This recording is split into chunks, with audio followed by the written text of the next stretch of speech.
Today we're going to be talking about Zillow, and when it comes to selling your home to them, is the convenience worth the cost? Hi, I'm Jeff Crampton with Keller Williams Realty in Las Vegas, Nevada, and that means that I take care of my home selling and buying clients in Las Vegas, North Las Vegas, and in Henderson.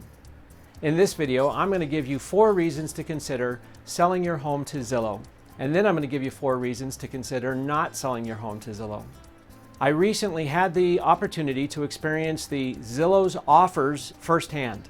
But before we begin, if this is your first visit to my channel, I would really appreciate it if you might give this video a thumbs up, tell me what you think of it in the comment section below, and most importantly, if you would consider, while you're here, subscribing to my channel by hitting the little red subscribe button.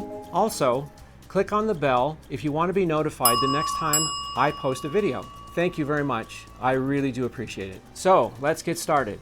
The 4 reasons to consider selling your home to Zillow are based on convenience and not having to deal with the normal hassle of selling a home.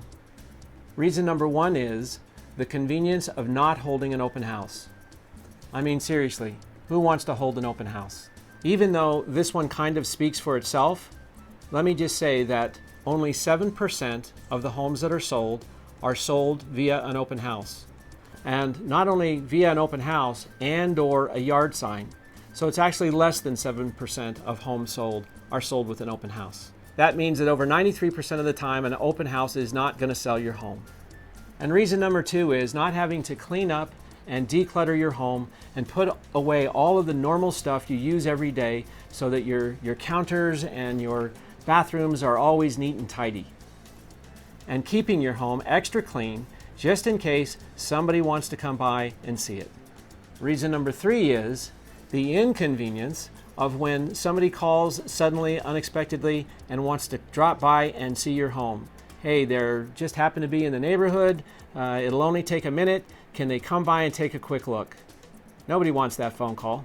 This can be annoying enough if it's just getting yourself out of the house. But now add kids to the equation, a dog, a cranky spouse, and it's like trying to kick water uphill. And then the people are either late or they don't show up. Reason number 4, and this is probably the most valid of all of the reasons, and that is when you sell your home to Zillow, you know exactly when you're going to close escrow. There's no waiting, there's no wondering, there's no worrying, there's no stressing about when is this going to happen. You know exactly when it's going to happen. It's the convenience of knowing when escrow is going to close and you can move out of the house and get on with your life. Look, selling a house is almost always an inconvenient and stressful process. But by selling it to Zillow, you could avoid that stress and inconvenience for the 4 reasons I've just given you.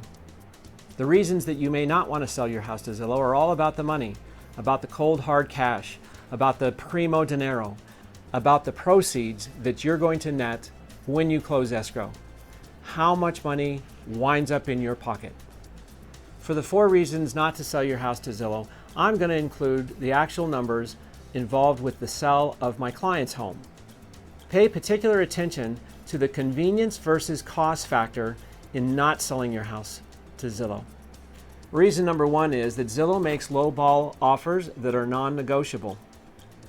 Low ball offers. Take it or leave it. In my client's case, the home was listed on the market for $540,000, which was well priced in that price range. Zillow came in and offered them $22,000 less, or $518,000 on a $540,000 listing. Reason number 2 was that Zillow charges a service fee. In this case, it was over $46,000.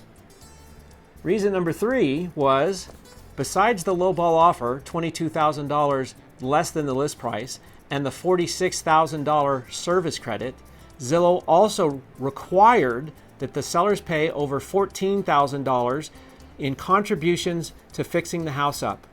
Now, the home was only 5 years old to start with, but Zillow wanted new interior paint and new flooring throughout. Reason number 4 is, at the beginning of this adventure, Zillow stated that their cost to sell somebody's house to them was about 11.5%. Now think about this. In the advertising, they say not only avoid the inconvenience of selling your home with a realtor, but also the expense of the 6% that realtors typically charge. And yet their stated number was 11.5%.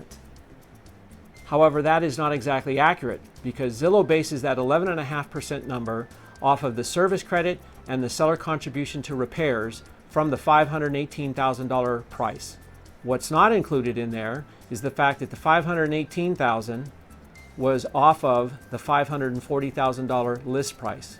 That's another $22,000. And when you add all of the numbers up, the cost to sell the house to Zillow was over 15% and $82,000. $82,000. And, by the way, not a penny of that went to the listing agent, which in this case was yours truly. But they were my clients and I had to stick by them because nobody you talk to from Zillow is a licensed agent. That means there is no fiduciary responsibility on their part to be honest and truthful with the sellers, who again were my clients. Zillow informed me that if I was going to make anything on this deal, that my clients would have to pay it on top of the already 15% that Zillow was charging them. I hope you found this information useful, and before you consider selling your house to a Zillow or an Amazon or a Redfin or a Trulia or an Open Door, an OfferPad, or any of those other companies that suggest you avoid the hassle and expense of selling your home traditionally with a real estate agent and selling it to them instead. Carefully consider the cost of the inconvenience that they want you to avoid. Maybe way more than you were thinking it would be. Please consider giving me a call first. I know I can put more money in your pocket when the escrow closes. Thank you for your time. Thank you for your attention. And most of all, thank you for watching my video. Bye-bye.